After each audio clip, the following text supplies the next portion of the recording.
Hello, I'm Dr. Margaret, and I'd like to talk to you about next year, 2013. Maybe you've been too busy thinking about 2112 and wondering what next year's going to be like. But I'd like to take you back in time, actually. I want to go all the way back to 1987, August the 16th to the 17th. That was the harmonic convergence. Everyone then was saying that the planets being in an arc were giving us a sign that something was going to happen to us. Well, you might say that we've had some things happen. We've had floods and tornadoes and bad weather and good weather and droughts and so on. And yes, the planet is getting less and less water in high mountains and places. And though scientists and people may say that we're actually not losing a lot of the ice up in those mountains, the truth is that we are. But more importantly, what's happening to us? I've been studying over the years, and I found out that there has been a big shift, not just in our general consciousness about the psyche or our spiritual awareness and becoming more aware of our spirit guides and all those kinds of things, but more importantly, we have been going through a transformation of our brain. You know, back in the 80s, people didn't know much about the brain. They didn't know how it worked, and they didn't really care. They were more into, let's develop a computer and let's get to some kind of world web thing where we can all talk together and so on. And yes, here we are in 2012, and you can talk to me, and you're looking at me right now, and isn't it amazing? But what has been happening to your brain? Okay, let's go back in time, say 300 years ago. We got up with the sun rising up, and we went to bed with the sun going down. Why? Simply because we didn't have many candles, there wasn't any electricity, and we certainly didn't have a lot of strange foods coming into our local town. In fact, everything we had, we grew ourselves, and maybe we exchanged, went to a market and sold a few things. And of course, to understand that, you could go to Africa or somewhere like that, and you can still see people doing that kind of thing. But to us, in the technical age, that seems to be old-fashioned and out of style. So we've been progressing in a different way. We've been using computers, and our brain has been running faster and faster. So I wanted to say to you a little bit about your brain. Did you know that inside there are millions of billions of cells and neurons that are processing every single thought you have, whether it's emotionally, mentally, or physically? And did you know that all your life's experiences have been recorded there? So if you could attune to your history, and if you could go into an alpha state, you would find yourself remembering tiny little bits of information that you've consciously forgotten. Now you might say, well, why do I need to remember all those tiny little bits of information? Well, the bottom line is that your brain needs to feel secure and safe. And that happens because your spirit self is here to learn something. So when you are processing an experience today, you're actually running your memory tapes of absolutely everything that you've ever done, and you are looking for parallels. You're looking for emotional and mental ups and downs. Of course, if you've had some downs, you're going to be negative, and you could be depressed, and you could be worried about all sorts of things that you are going to do or hope to do. And coming back to my original beginning of talking about the harmonic convergence in 1987, I was fortunate enough to watch all sorts of people who were actually talking about the end of the world, and I could see how worried they were. Lots of us older folks, we had dreams of great big floods where, these 100-foot waves were coming in over land. And actually, they did happen. We had a flood in Indonesia, we had one down in the Gulf of America, and we've had some serious ones in Japan. So, in a way, that's come true. But the whole world didn't drown, and most of us are still here. And then we thought about, conquering, what country is going to conquer the world? Were the Russians going to beat up the Americans or vice versa? And of course what we had was a separation of Russia. We had a separation of many of the African states, and of course South America also went through changes. So we had separation going on, and we all got very worried about how the world would end. And then all of a sudden everyone starts talking about Nostradamus and what his prophecies were, and could we guess and try and understand what he was talking about.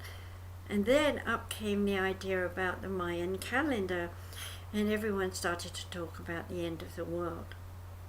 Well, of course, today we've become a little bit more wiser. We've learned about the planets.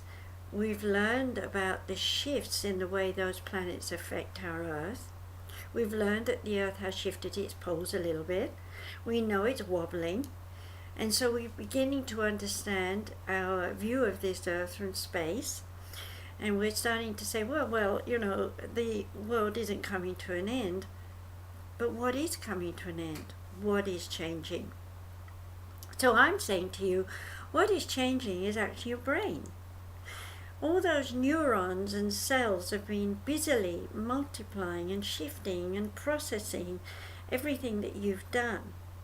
And here we are, young mothers birthing new babies who are so aware of computers that by the time there's 2 or 3, they're playing games online. Isn't that amazing? I know my generation didn't even know what a computer was. When I was 14, we were in school, and all we could think about was working logarithms out. Today, I don't even know how I did it. It wasn't really important to my life, so I conveniently forgot it. Yes, we've forgotten a lot of information. But I'm sure if I went back to school and I studied logarithms, I'd probably start to go, I remember that. Well, in the same way, your brain is now becoming awakened to things that you've experienced in the past. So supposing, for example, you used to have piano lessons, you might suddenly find your fingertips wanting to twiddle again and try again. Only this time it might be that you want to play a guitar. Now, we've also seen through the 90s and into 200s that people have been pushing their bodies a great deal. We can run faster, we can jump higher, and we can tolerate more pressure. And most importantly, we've been saying we don't need so much sleep. So we're working longer hours. Our brain is processing all that. We're pushing ourselves to the edge. And of course, by the end of this century, everyone's going to be thoroughly exhausted. What does that mean? It means that each of us is going to say, I don't want things the way they were.